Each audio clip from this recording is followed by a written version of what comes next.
Shalom, jemaat Tuhan yang dikasihi, selamat datang di dalam acara I Start With Jesus. Di pagi hari ini, di penghujung minggu ini, mari sama-sama kita datang, kita hampiri Tuhan, masuk di dalam hadirat Tuhan. Kita mau bersekutu, kita mau meninggikan nama Tuhan. Kita akan diberkati dengan kebenaran firman Tuhan. Dan juga kita akan menyatu dengan tubuh dan darah Yesus. Oleh sebab itu Bapak Ibu Saudara, mari kita siapkan hati kita. Kita bawa yang terbaik buat Tuhan. Dan juga Bapak Ibu Saudara boleh menyiapkan roti dan anggur di tangan Bapak Ibu Saudara untuk bersama-sama nanti kita masuk di dalam sakramen tubuh dan darah Yesus. Puji nama Tuhan, mari kita tundukkan kepala kita. Kita hampiri Tuhan di pagi hari ini. Mari kita datang dan kita berserah kepada Yesus, Allah yang setia, yang menjadi cahaya dalam kehidupan kita. Dan dialah Immanuel, Tuhan beserta kita.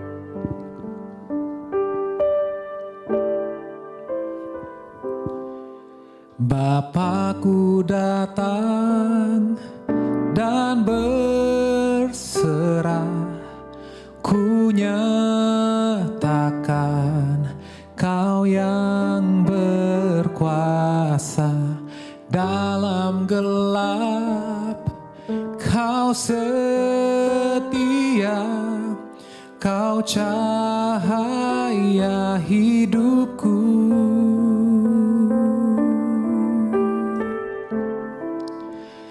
Kau kuatkan, aku bertahan.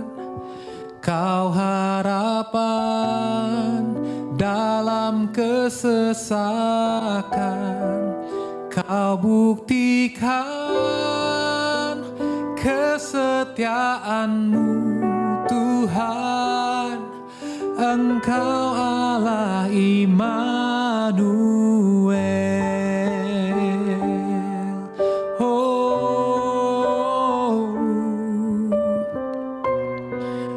Mari umat Tuhan sama-sama kita datang. Kita sembah Tuhan pagi hari ini dan kita katakan, Bapakku datang untuk menyembah. Ku nyatakan Kau yang bertahta dalam lemah.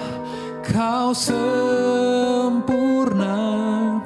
Kau cahaya bagiku. Oh, oh, Kau kuatkan, aku bertahan. Kau harapan dalam kesesakan. Kau buktikan kesetiaan-Mu Tuhan. Engkau Allah Immanuel. Kau kuatkan, aku bertahan. Kau harapan dalam kesesakan. Kau buktikan kesetiaan-Mu Tuhan. Engkau Allah Immanuel. Immanuel, Immanuel, Engkau besertaku.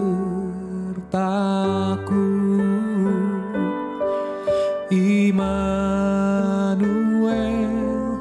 Immanuel, Engkau Allah besertaku. Katakan Immanuel, Immanuel, Immanuel, Engkau besertaku. Oh, Immanuel, Immanuel, Engkau Allah besertaku. Oh, Kau kuatkan,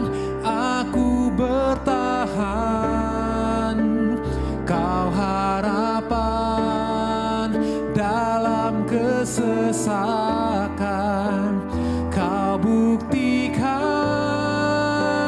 kesetiaan-Mu Tuhan. Engkau Allah Immanuel,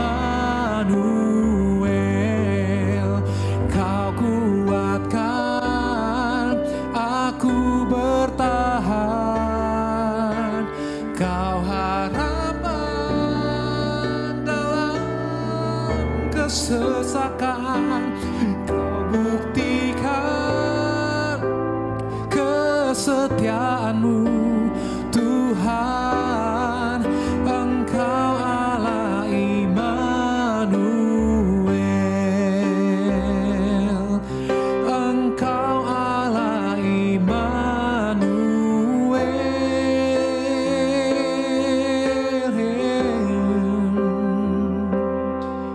Engkau Allah Immanuel.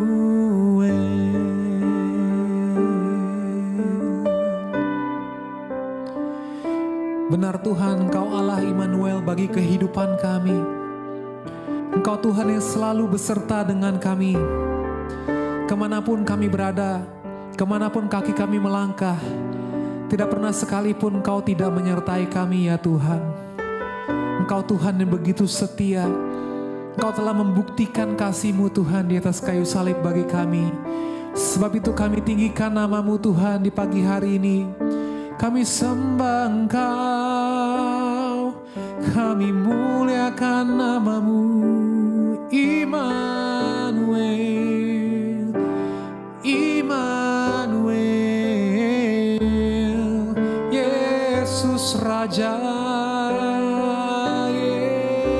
Yesus, tiada yang lain seperti-Mu Tuhan.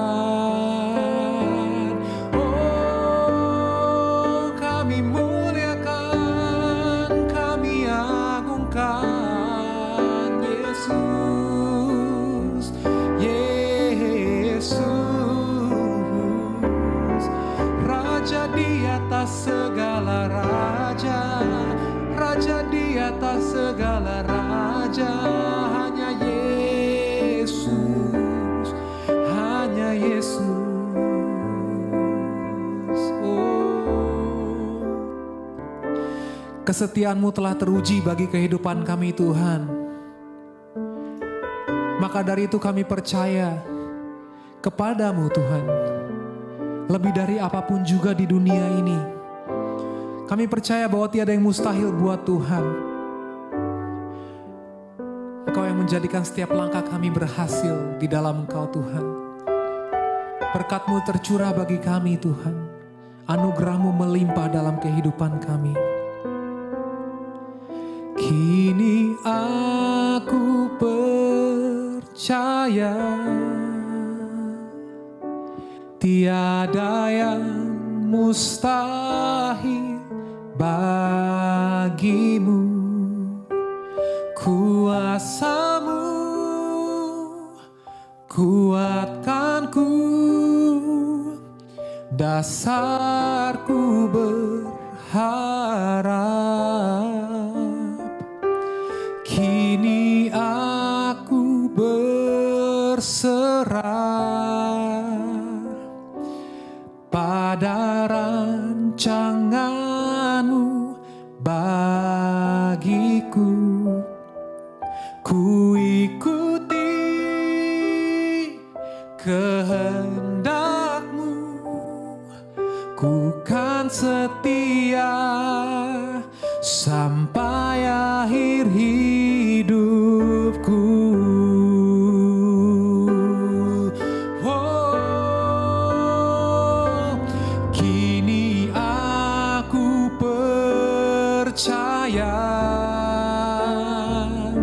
Tiada yang mustahil bagi-Mu. Kuasa-Mu kuatkanku, dasarku berharap. Kini aku berserah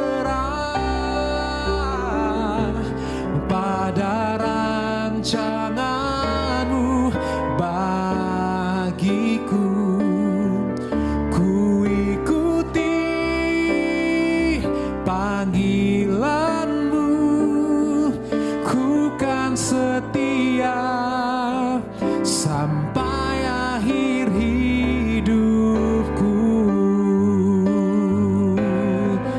Ku ikuti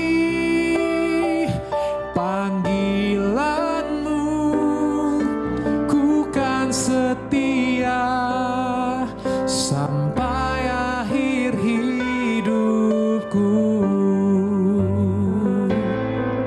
Ku ikuti panggilanmu, ku kan setia sampai akhir hidupku.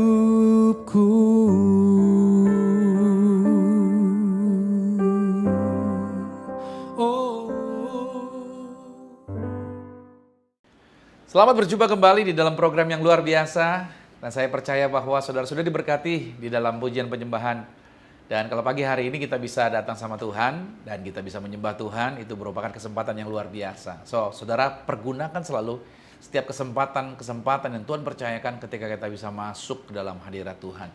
Karena nggak semua orang bisa memiliki kesempatan seperti itu. Jadi kalau saudara bisa hari ini menikmati kesempatan tersebut, bersyukurlah. Itu semuanya karena Tuhan mengasihi dan karena anugerahnya. Dan saudara meresponnya dengan luar biasa. Nah, judul hari ini yang saya bawakan ini berbicara tentang sesuatu yang menarik, saudara. Kenapa? Ini bicara tentang bagaimana orang yang melayani Tuhan, tapi kok malahan dia mengalami hal yang tidak baik atas kehidupan dia. Makanya judul hari ini berbicara mengenai api asing di hadapan Tuhan. Ya, kita bahas ya pelan-pelan agar kita melihat. Nah, salah satu peristiwa yang paling mengejutkan di dalam perjanjian lama itu adalah tentang kisahnya kematian Nadab dan Abihu. Dua anak dari Harun. Harun punya anak dua ini, dua-duanya imam, mengikuti jejaknya Harun. Nah, Nadab dan Abihu ini mereka bukanlah orang kafir, ya. Mereka bukanlah penyembah berhala sehingga dibuat mati. Mereka juga bukanlah musuhnya Israel. Tapi Nadab dan Abihu adalah dua orang ini imam. Mereka adalah pemimpin rohani yang melayani di kemah Tuhan. Mereka adalah orang-orang yang setia sebenarnya melayani di hadapan Tuhan.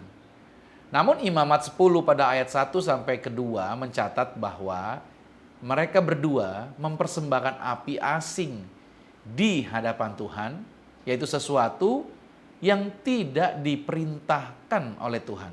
Akibatnya api keluar dari hadapan Tuhan dan menghanguskan keduanya. Nah, bagi banyak orang kisah ini terdengar sangat keras. Tetapi sesungguhnya Tuhan sedang mengajarkan sebuah prinsip yang sangat penting. Yaitu Tuhan tidak hanya memperhatikan apa yang kita lakukan, tetapi juga sumber dari mana kita mau melakukan itu, gitu loh saudara. Tuhan bukannya melihat apa yang saudara kerjakan di dalam pelayanan, tapi sumber atau motivasi di balik itu tuh apa gitu saudara. Nah, yang pertama yang kita pelajari hari ini, apa itu api asing yang dikatakan oleh Alkitab. Imamat 10 pada ayat pertama berkata, masing-masing mengambil perbaraannya serta membubuh api ke dalamnya dan menaruh ukupan di atas api itu, lalu mereka mempersembahkan ke hadapan Tuhan api asing yang tidak diperintahkan Tuhan kepada mereka. Coba perhatikan dulu kalimatnya ya. Dikatakan bahwa yang tidak diperintahkan Tuhan. Jadi begini saudara. Masalah utamanya bukan sekedar apinya. Jadi masalahnya adalah mereka menggunakan sesuatu yang berasal dari sumber yang berbeda dari apa yang Tuhan telah tetapkan. Nah, dalam sistem ibadah Israel, api untuk mezbah itu harus berasal dari api yang dinyalakan Tuhan sendiri gitu loh. Dalam Imamat 9 ayat 24. Namun di sini Nadab dan Abihu mereka tuh membawa api mereka sendiri. Mungkin secara kasat mata ya nggak ada bedanya kan. Sama-sama api juga, sama-sama panas juga dan sama-sama dapat membakar ukupan juga kan. Tetapi di mata Tuhan ini sumbernya berbeda. Dan Tuhan itu memperhatikan sumbernya. Di sini dulu pegang saudara. Nah pelajaran yang kedua, Tuhan menginginkan kehidupan rohani yang berasal dari Tuhan sendiri. Nah di zaman sekarang, kita tidak lagi membawa ukupan ke kemah suci seperti Nadab dan Abihu tadi. Tapi prinsip rohaninya itu tetap sama. Yaitu ada banyak aktivitas rohani yang tampaknya benar dari luar, tetapi belum tentu itu berasal dari Tuhan. Misalkan, seseorang bisa berkhotbah karena dia ingin dikenal oleh orang banyak. Seseorang bisa melayani karena mencari pengakuan dari orang lain. Atau seseorang bisa beribadah hanya karena kebiasaan orang beribadah, orang Kristen. Atau seseorang bisa memimpin pelayanan karena dia punya ambisi pribadi. Artinya dari luar itu semuanya terlihat rohani. Tetapi sumbernya, perhatikan, bukanlah Roh Kudus. Inilah bentuk modern dari yang disebut dengan api asing. Jadi api asing adalah ketika pekerjaan Tuhan dilakukan dengan tenaga daging. Motivasi kita, egonya kita. Atau karena ambisi-ambisi pribadi. Banyak yang begini? Oh banyak sekali. Mereka bangun pelayanan, tapi semuanya didasarkan bukan karena Roh Tuhan yang memerintahkan. Bukan karena Roh Tuhan yang bekerja. Tapi karena keinginan kedagingan, karena egonya, karena ambisi pribadinya. Nah Tuhan tidak hanya melihat action, tindakan pelayanan kita, tapi Tuhan melihat hati kedalaman kita. Yang ketiga saudara, api Tuhan dan api manusia terlihat mirip, tetapi hasilnya berbeda. Inilah yang membuat api asing itu berbahaya. Dari luar seringkali sulit untuk dibedakan. Ya, pelayanan dia rame loh, kalau dia hadir banyak yang datang dan lain sebagainya. Wah gerejanya atau pelayanan orang ini programnya begitu, program yang besar, program yang hebat. Dan dia punya bakat, orangnya bakatnya bagus, multi talent. Ya kan, semuanya hebat dari orang itu di dalam pelayanannya. Tetapi pertanyaannya adalah begini. Apakah ini lahir dari ketergantungan kepada Roh Kudus atau hanya karena kemampuan manusia saja? Itu bisa dipelajari saudara. Hal-hal tadi yang saya sebutkan. Bisa dilatih dengan kemauan kita, itu bisa. Nggak salah mempertajam hal-hal tadi. Tapi ingat baik, apakah Roh Kudus yang memimpin, yang memampukan, atau sebaliknya hanya kemampuan manusia itu sendiri saja? Dalam perjanjian baru, ingat di sini, Tuhan tidak mencari orang yang sekedar sibuk bekerja untuk Tuhan. Melainkan Tuhan mencari orang yang mau tinggal di dalam Tuhan. Ingat ini, Yesus berkata di dalam Yohanes 15 pada ayat yang kelima, di luar aku kamu tidak dapat berbuat apa-apa.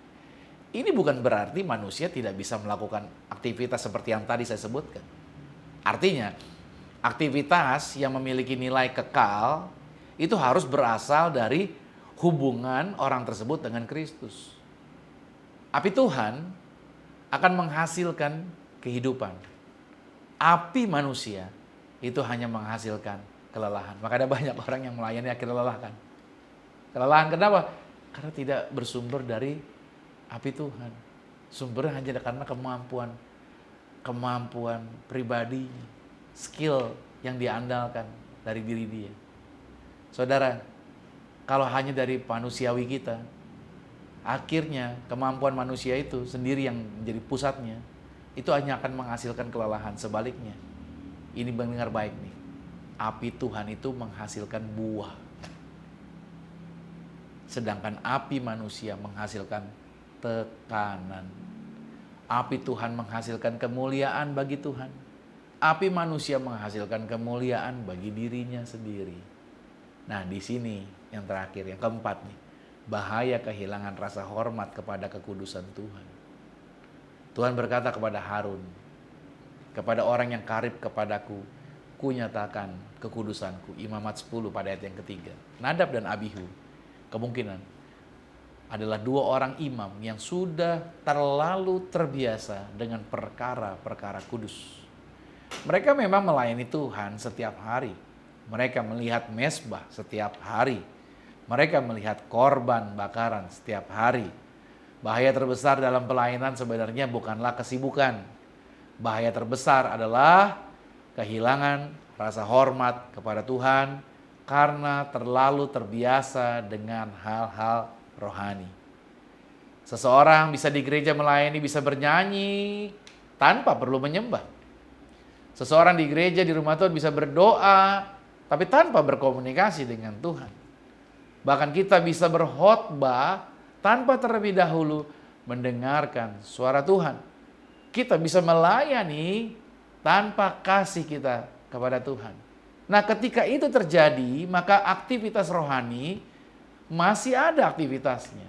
Tetapi yang terjadi ini, apinya bukan lagi berasal dari Tuhan. Sayang ya, ada begitu banyak orang yang berdiri di depan, kelihatannya nyanyi, kelihatannya melayani.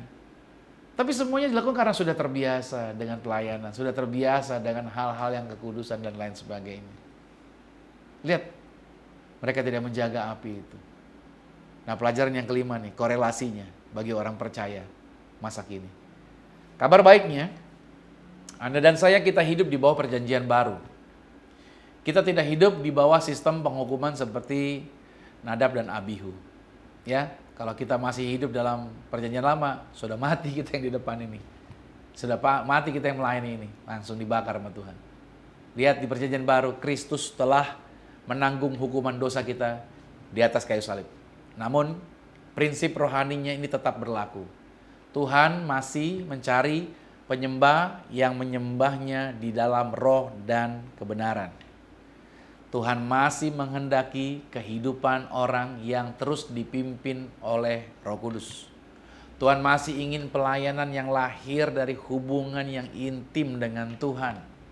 Dan pertanyaannya bukan apakah saya aktif dalam pelayanan, bukan. Pertanyaan bukan apa saya aktif melayani, tetapi apakah api yang menyala di dalam hidup saya itu berasal dari Tuhan. Apakah saya berdoa karena mengasihi Tuhan? Apakah saya melayani karena mengasihi Tuhan? Apakah saya berkhotbah karena saya mengasihi Tuhan? Apakah saya bekerja karena ingin memuliakan Tuhan? Atau saya sedang membawa api yang saya nyalakan sendiri? Nah, saya closing di sini. Kisah Nadab dan Abihu mengingatkan kita bahwa Tuhan menginginkan lebih dari sekedar aktivitas keagamaan.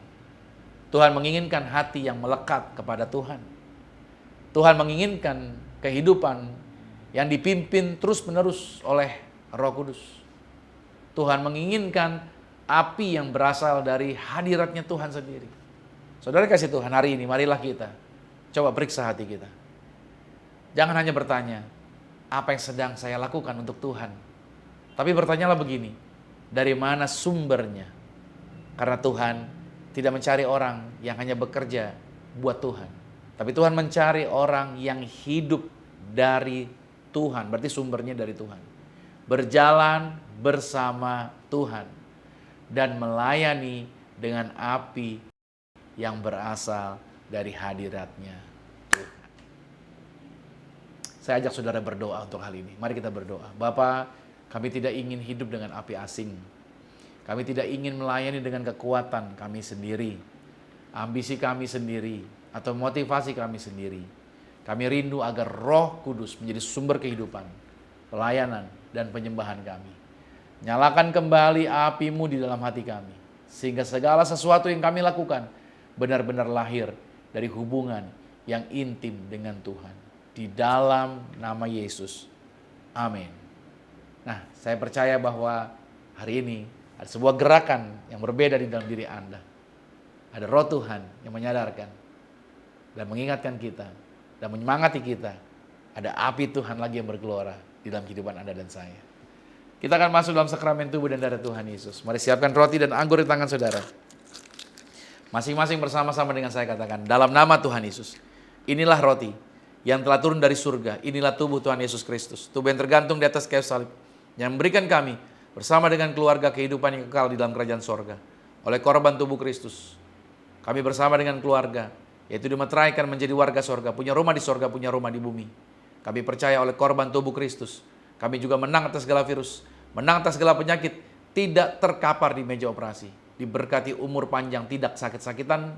Dalam nama Tuhan Yesus, setiap organ-organ tubuh kami jadi baru. Inilah tubuh Tuhan Yesus. Mari kita makan.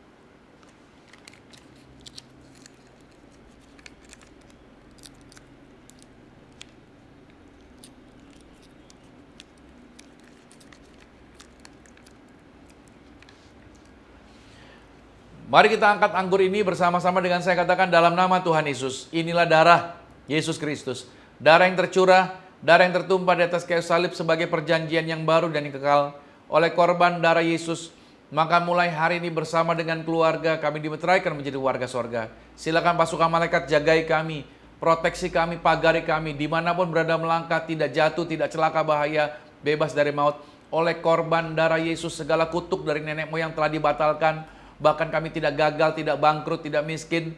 Dan kami percaya oleh korban darah Kristus, mulut kami diberkati, doa kami pasti didengar dan dijawab Tuhan. Dan kami punya iman yang kami pegang, yang kami kerjakan di dalam karir, bisnis, proyek, usaha, studi, pelayanan kami diberkati lipat kali ganda, ratusan kali ganda dari berkat tertinggi yang pernah kami raih. Dalam nama Yesus, inilah darah Yesus Kristus. Mari kita minum darah Yesus.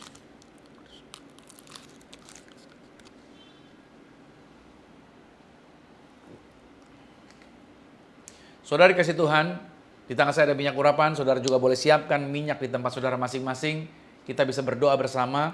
Di tangan saudara minyak tersebut ketika kita berdoa menjadi minyak urapan. Ini perintah Tuhan untuk mendoakan orang sakit, mengusir setan, mengurapi rumah Anda, proyek Anda, tempat di mana Anda tinggal, keturunan Anda, keluarga saudara.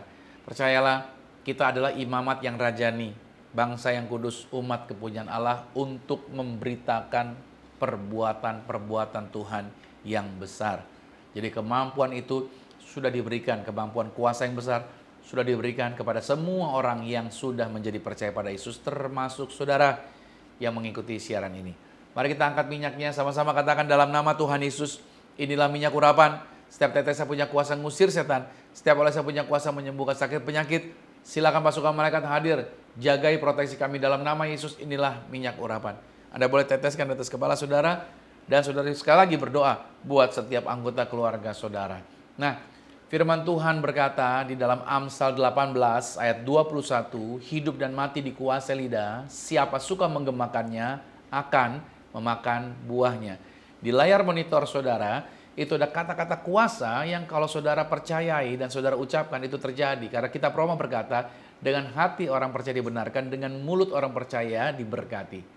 Saya katakan buat saudara, mari ucapkan apa yang saudara percayai di layar monitor Anda. Bersama-sama dengan saya katakan, saya diberkati, berkelimpahan, telah ditebus, telah diampuni, dibenarkan, diurapi, disempurnakan, diberi kuasa, hidup dalam kasih karunia, berharga, aman, sehat, penuh kemuliaan, fokus pada Yesus, disiplin, percaya diri, pandai cerdas. Saya diciptakan segambar dan serupa Yesus untuk menggenapi setiap panggilan dan tujuannya atas hidup saya di dalam nama Yesus. Amin.